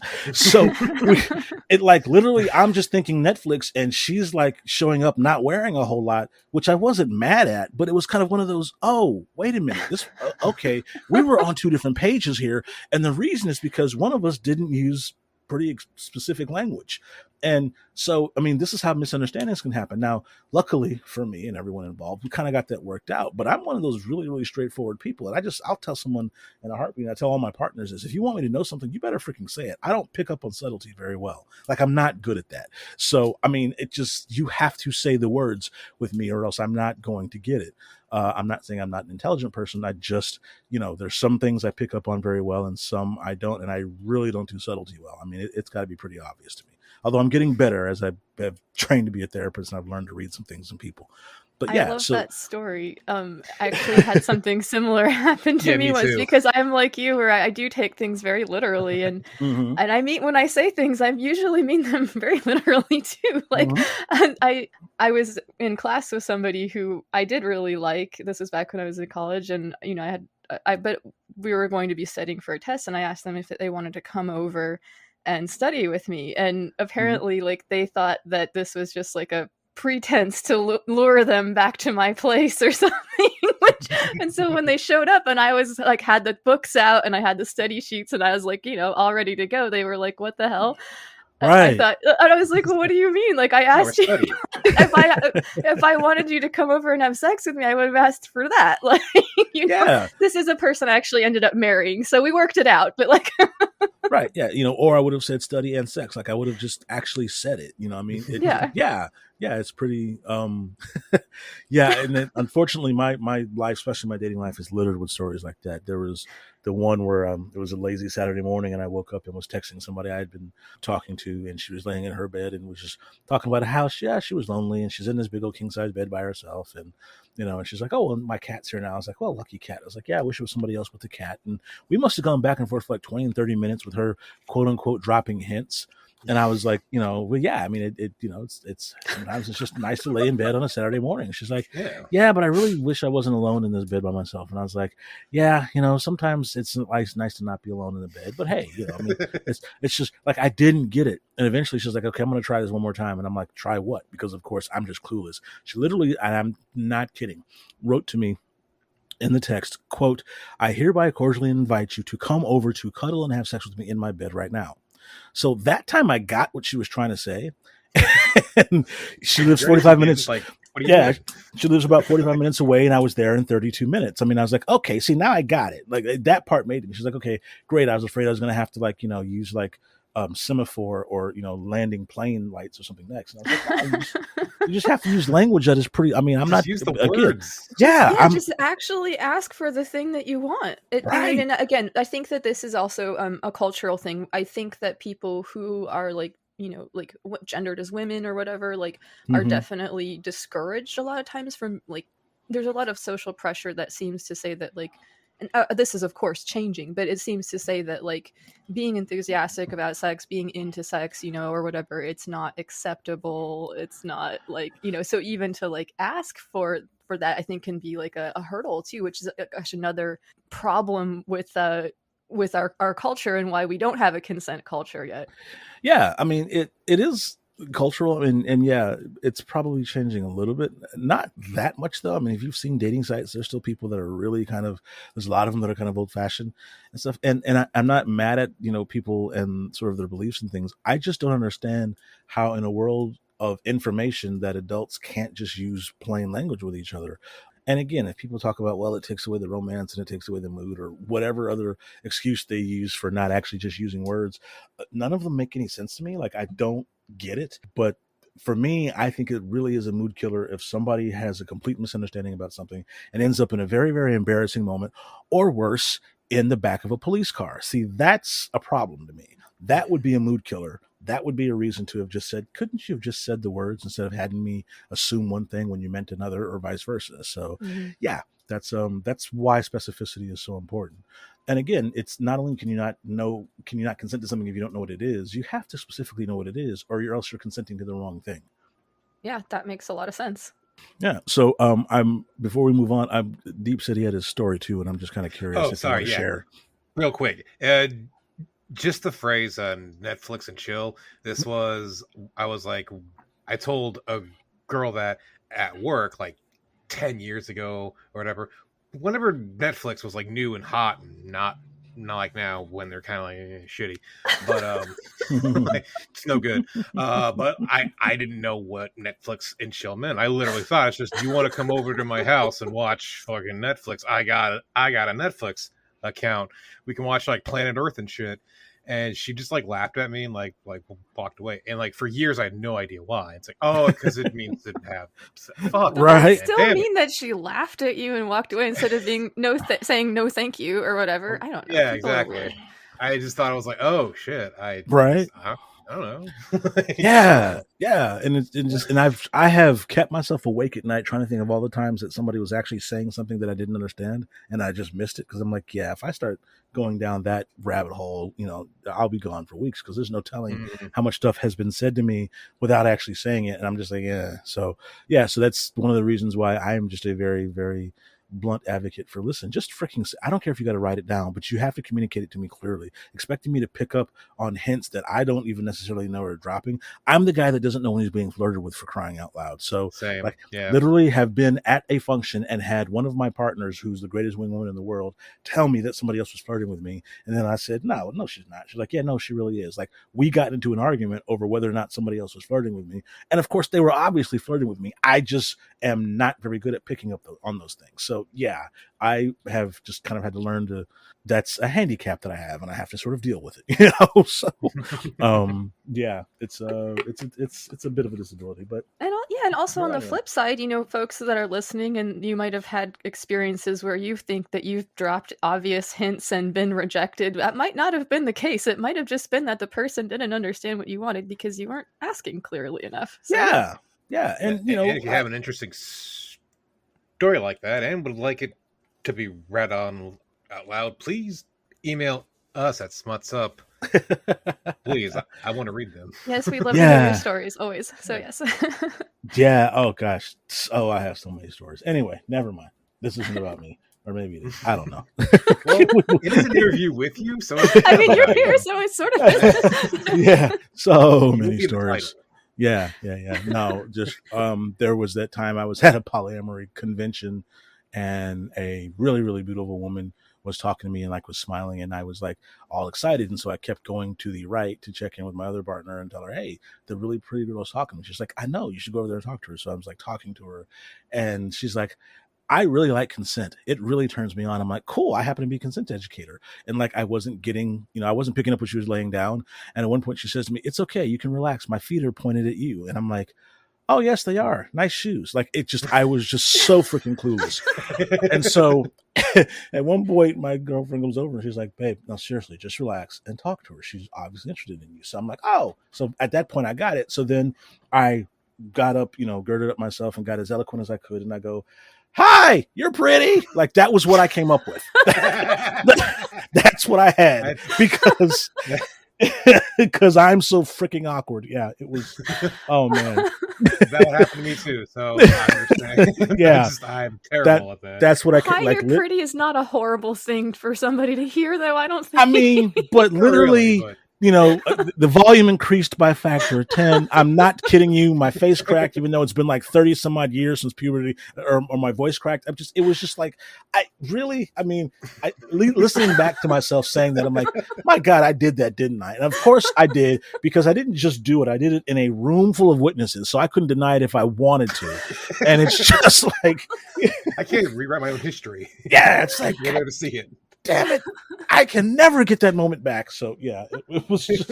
Oh man, I've been there several times. I am quite awkward myself, so I feel your pain. So one of the things I used to do years back was I was one of the facilitators for the polyamory peer discussion group, where we used to just kind of help educate people through discussing polyamory and stuff. And I'm always fond of saying to people that, listen, polyamorous people are not necessarily better communicators. We just have to do more of it. That doesn't mean we're necessarily good at it. So I always tell people I'm not an expert just because I've been practicing polyamory for, at this point, about 15 years. It's not that I'm that good at it. I've just done a lot more of the stuff. So trust me, I've made a lot more mistakes, and I've got a lot more embarrassing moments than most people because of my own awkwardness and stuff. And so that was one of them. Like, I was trying to, I guess, be smooth, which was the mistake number one, because I just know better. So now I just kind of own up to it, and I just walk into things expecting to be awkward. Like, I will tell somebody, listen, I'm probably going to be awkward to a factor of like 6 on our first date. Just be prepared and bear with me. Okay. So yeah. Yep. We don't necessarily communicate better. We just have to do it more. That's just sort of, it's built in. So. Anyway. And I like that, just sort of calling it out. I try to do that too sometimes. I get a lot of like social anxiety, and sometimes just letting people know, like, look, I'm feeling super anxious right now. Like, that sort of takes a lot of the power away from that feeling too, just to sort of call it out. And yeah. Yeah, I mean, there's a reason why I went to grad school at the University of Houston to be a social worker. The great Dr. Brene Brown teaches there, and reading in her books the whole concept of leaning into the awkward, where you just own it. And it doesn't necessarily make it easier, but it takes a little bit of the bite out of it, and I'll literally say, listen, this is going to be awkward, but I just would like to know if it is okay to kiss you. And by the way, no is a perfectly acceptable answer. I just wanted to know if that was okay, and let them say what they're going to say. But at that point, you've just kind of done it and admitted it. But I've learned that it's easier, or rather not even easier, it's more effective to just admit that this is going to be awkward and then do it anyway, because the awkward isn't going to go away, at least not for me. I've got a partner that I have been with now for 3 years. Love her to death. She's freaking amazing. And I still get kind of awkward and giddy and clam up a little bit around her because she's so freaking amazing. And at this point, like, she's been in my house, I've been in her house, she's met my family. Like, we are in each other's lives. And there's still a bit of me that is that, shy kid that can't believe pretty girls are talking to him. So yeah, I just kind of, are just really impressive. I totally get it. I mean, yeah, you just, and I'm fortunate. I've got really, really good partners in my life. So 3, Romeo, 2,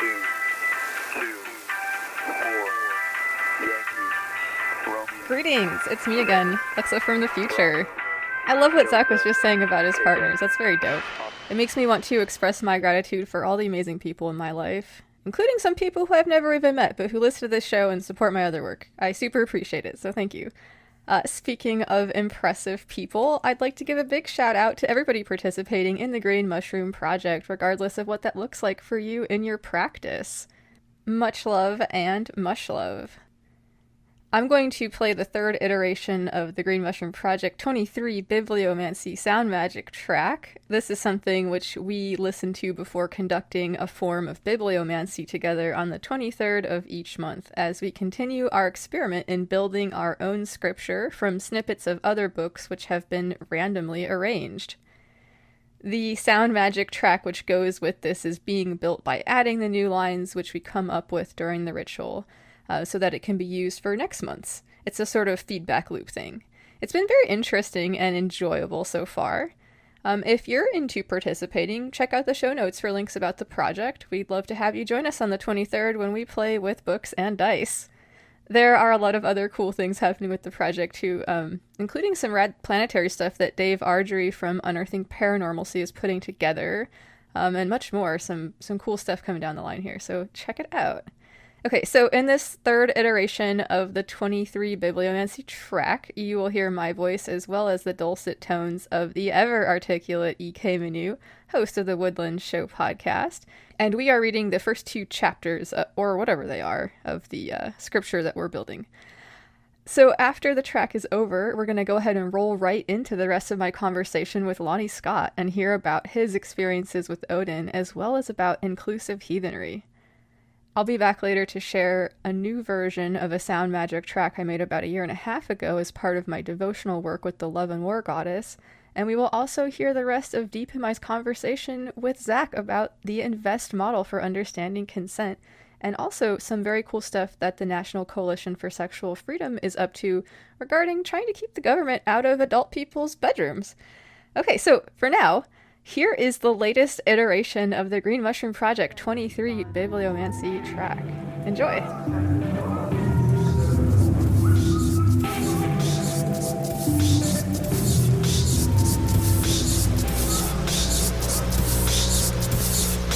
She sees nothing around her but those fragments of the brightness of what she has lost. I shall face the battle, I know, plunder as long as they live, practice forever. The electronic age is as in music structure. Building and development, capacity building is seen as a key strategy to sustain. The chief state has a reputation for cowardice. Earls of Mercia and Northumbria counterfeit some are real ones as well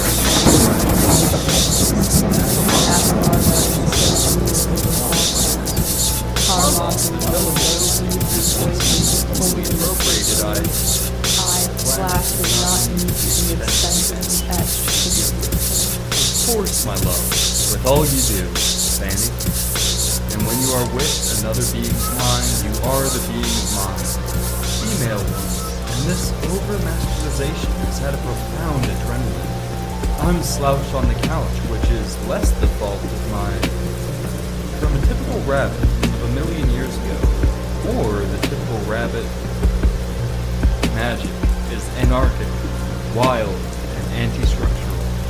Agrippa's De Occulta Philosophia, and the grimoires allegedly from who or what put it all together, in the direction of fulfilling a goal that may still only be inwardly tight.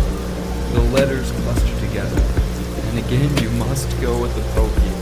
I will not say to the court of Diogenes, for he had no court, great or small. Their axioms to keep them from implying statements that contradict. So yell if you don't understand something. Eyes and meaning are revealed directly to the dreamer. On a global at the touch of a switch, the dreaming library was brilliantly illuminated.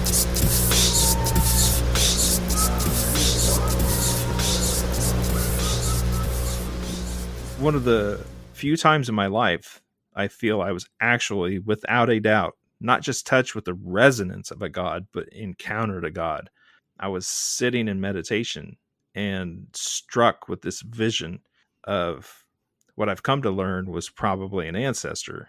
But at this time, to give it a little reason, at this time, I was really studying the idea of sacrifice and offering and the whole history of it. And I'm very, very bothered by human sacrifice. It disturbs me at a level that I can't put my hand around, but I loathe the whole idea of it. Okay. I don't like that being a part of any of my tradition, but there it is. Right. And I'm thinking about this, and I've done a lot of reading all the time, and I'm sitting in meditation, and along comes this vision, and I try to break away from it, and I can't. It just takes me over. And I see this woman standing on the bank of like a fjord, a small lake or something. And I could smell the stench of blood and sickness and disease in the little village behind her. I can see the bodies that are burning nearby. I can see sick people who are laying on the ground not too far away from her. And I realize that she's some sort of priestess. And she's sacrificing animals at the banks of this water and calling out desperately for the help from the gods. And I'm trying not to look at it. And all I feel the unmistakable push, like someone's holding my vision. And I hear the word, "You will see." And it sort of zooms in. And now I get a view of what they can't see, what we can't see, but we know they don't. The bacteria, the viruses, the stuff moving through the air, right? They don't know this. And they're trying to do whatever they know. This is their technology and trying to fix it. And I didn't like any of that lesson. There was more to this, more that I'm bound not to share. But as it unfolded, the rest of that unfolded. When I came out of that trance, I was done being a heathen. I didn't want to be a heathen anymore. I didn't want anything to do with Odin anymore. I didn't want anything to do with any god or goddess anymore. I boiled my practice down to a very simple honoring my ancestors and local spirits, meditation, energy working, and divination. That was it. Wow. Okay. And I kept it that way for a while until I went to a tarot conference in Dallas. And at this tarot conference, a tarot reader at the time, her name was Fiona. She has this unique style of reading where she uses the cards and she would throw bones on the cards and read them. And we hadn't met before this. Nobody there knows that I've ever been a heathen. up until this point, I wasn't all that out about who I was, what I did, or anything. So she gets the reading. She throws the card. She spreads the cards out. She throws the bones down. And she looks up at me and she looks over my shoulder and she says, "I feel like there are two ravens who are always near you." I was like, yeah, whatever. I'm like, somebody's told her something. I mean, we've talked about, Fiona and I had talked about stuff in a mutual group before, but I never shared any of this with her. And then she says, "And then there's a man with one eye." And I'm like, okay, I'm a white dude. They're telling me about Odin. Okay, yada yada yada. I'm actually irritated at this point, right? You're like, they're typecasting me or whatever. Like, yeah. Okay. Yeah. And until she says, he says he's shared a very important series of lessons with you, interrupted you to give them to you, and yet you continue to ignore them and not do what you need to do. Okay, now you got my attention. And on the reading went, and I came to an understanding. Oddly enough, she told me something I needed to do, and I felt like I was supposed to go to her or something to figure this out. Like she was the next voice in this little unfolding. Ever since that reading, I came quite out and proud about who I am, what I do. I went roaring back to life within Heathenry, and after that, a lot of things started happening for me. Doors started opening for me. That's shortly after that, the El Has a Blaze crew and I all decided we were going to write an anthology, and we put out the El Has a Blaze Compendium of Chaos Heathenry. That's when I ended up in the Troth and ended up in leadership positions, and my life became part of the whole mission of inclusive heathenry. And I could source a lot of these things right back to that particular vision, which led to that particular reading. That's why, at least that's how they order in the events in my head. Fuck yeah. And that's how it goes sometimes. Like these little one thing leads to another. And I'm Yeah. glad that you brought up the idea of inclusive heathenry, because that's something that I hope that we could touch on in this conversation. Yeah, absolutely. Inclusive heathenry is an important distinction in modern heathenry, again, because there are factions within heathenry. And there are those who say that you've got to be a particular ancestry, aka European, aka white, in order to participate. That's simply not true. That's a notion that comes from Nazi adoration, racist notions in early America, and it's baked itself into their religious functions.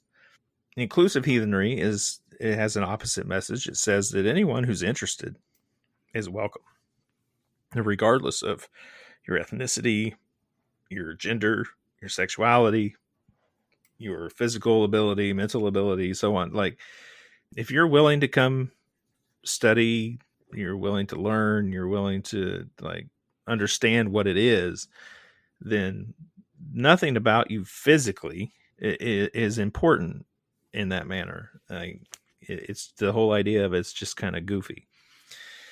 And within inclusive heathenry, what we want people to understand more than anything is that, the sources are out there, that you can grab books and study. You can reach out for help and have this be a big part of your life. That when we say ancestors in heathenry, we're not talking about our ancestors. We're talking about ancestors. Ancestors are everybody. Everybody's got ancestors. The earth is full of them. Literally. Yeah, if you go back long enough, we're all ancestors. I mean, we're all related to each other if you go back far enough, right? Like, yeah. So I love those like internet memes you see sometimes where it's like, ancestors help me, and then it's like a picture of a lizard. Well, yeah. Like, what? There's a lot of different ways of contextualizing like what that means. Absolutely. Mm-hmm. Yeah. So the most, I like I said, the most important thing about that is that we are open and we are welcoming, regardless of your race, gender, sexuality, all those things that we use to define who we are as we go through our life, so we're treated right, or we get the help that we need, and so on. Within heathenry, nothing about that disqualifies you. And it even goes to a more micro level. Like recently, I'm a officer within the organization called the Troth. I'm both a steward and an ambassador for the organization. And we're an international organization of inclusive heathenry. And we have our annual event called Troth Moot. Well, recently we just had our first in-person one since COVID. And it was really good to see people again. But, like, we've got this large circular table where a lot of people are getting together talking in this room full of people. And some newer members who have been either new to the organization or first time at Troth Moot see all these people at the big table laughing, having a good time. And then they go, oh, well, I didn't feel welcome at that table because that was all the old, the old crew. That was the in crowd. But what, even at the micro level, is like they don't understand, and maybe those of us having a great time at one big table aren't good at showing it either. And I think it's important to understand our own shortcomings on things like this and welcoming other people.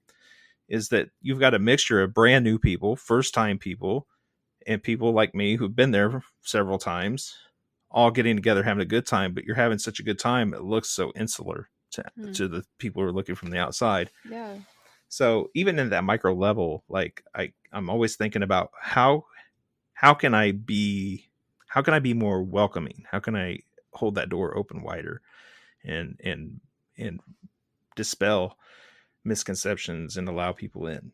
One of the more important things I always tell people is, like, one of the greatest ways to spread inclusive heathenry is to be seen wearing your heathen jewelry and having your heathen tattoos and go out in public and do kind things for other people because you want to.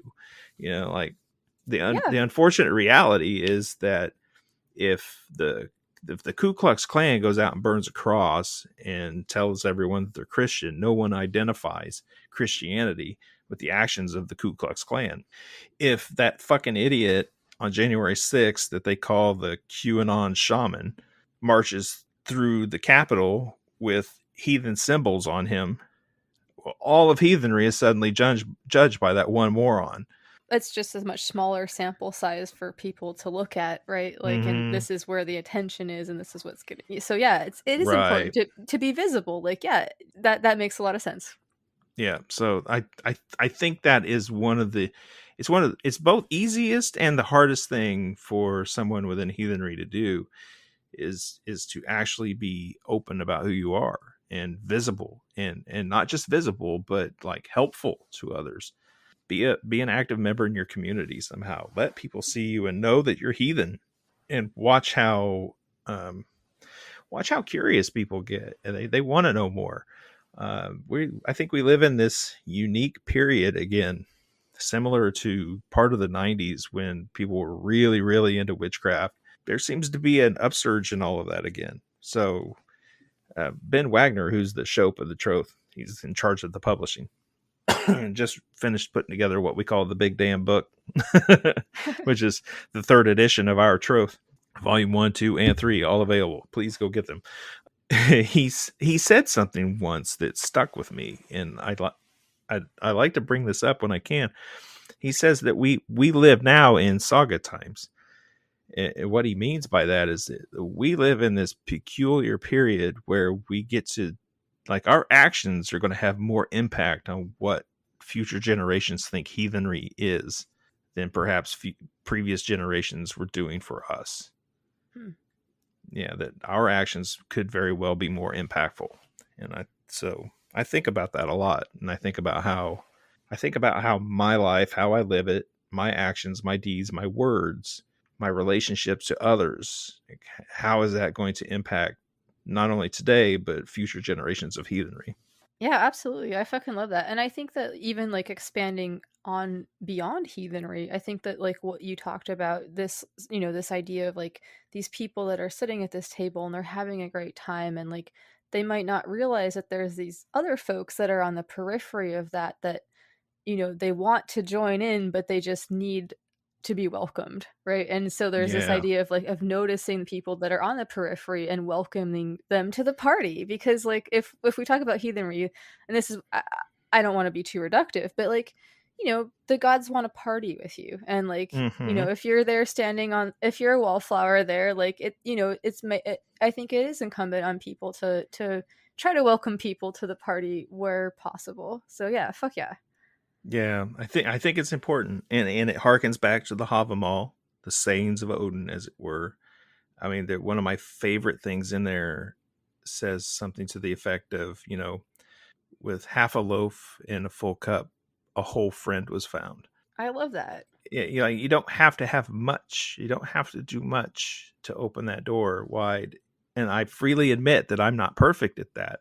Like I too have to work at that. I have to recognize the times when I think I'm being welcoming and I'm obviously having a good time, I have somehow closed the door to others, and I don't like that, and I need to get better at it.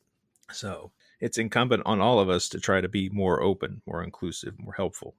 Even if you're outside of heathenry, like just try to be more open, more inclusive, more helpful, being curious about other people, allow them to be curious about you. Fuck yeah. You're going to learn so much and have a great time encountering new and interesting things that way, which is fucking dope. All right. Well, Lonnie, thank you so much for talking to me tonight. I really appreciate it. Do you have any last thoughts about Odin or inclusive heathenry or any fucking thing else? Like, do you have any projects that you're, excited about that you want to plug or anything like that? As always, please come listen to my show too. Absolutely. At weirdwebradio.com or Weird Web Radio streaming everywhere. Get it on your favorite platforms. But I want to give this big shout out to a couple people real quick, where you want to know more about Odin, you want to know more about inclusive heathenry. Morgan Daimler has a badass, really good little book out about Pagan Portals book about Norse mythology. Get it. Kat Heath writes a lot on their blog, SEO Hellrune, seohellrune.com. Has a book out, Elves, Witches, and Gods. Go get it.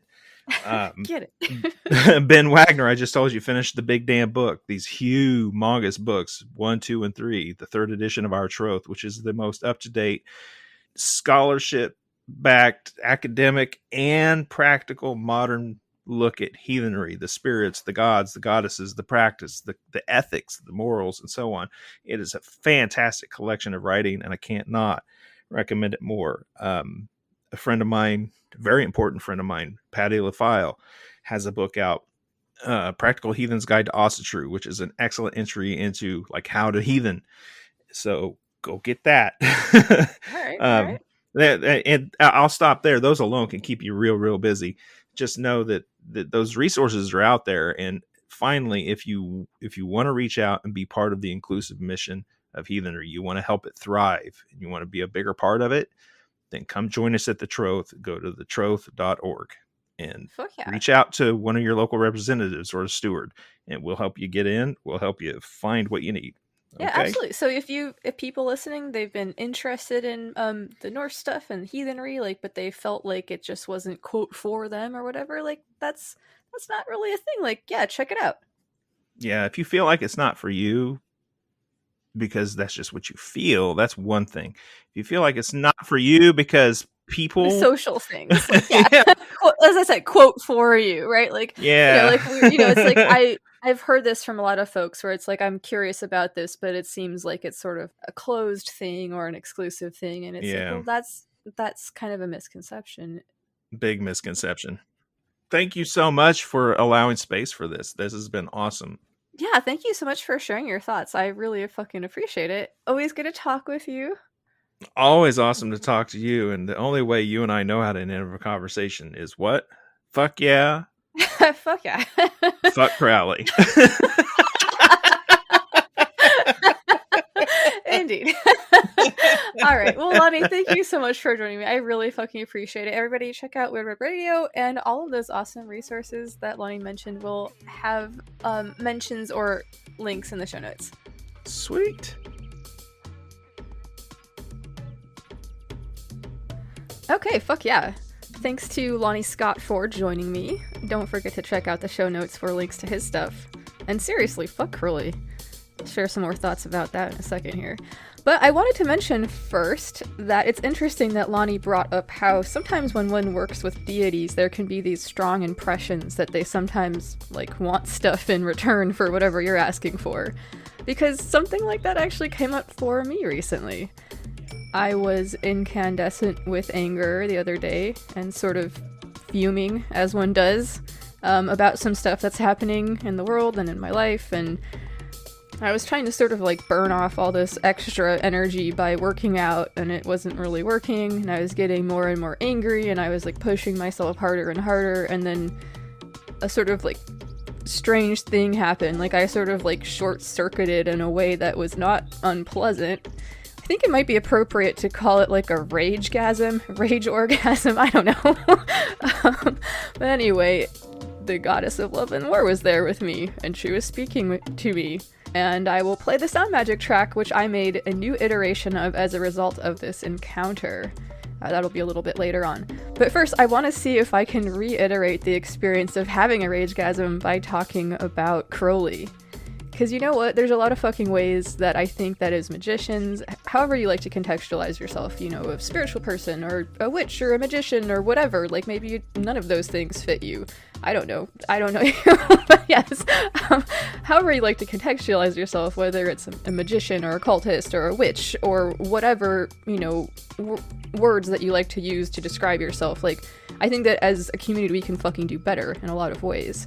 You know, obviously things about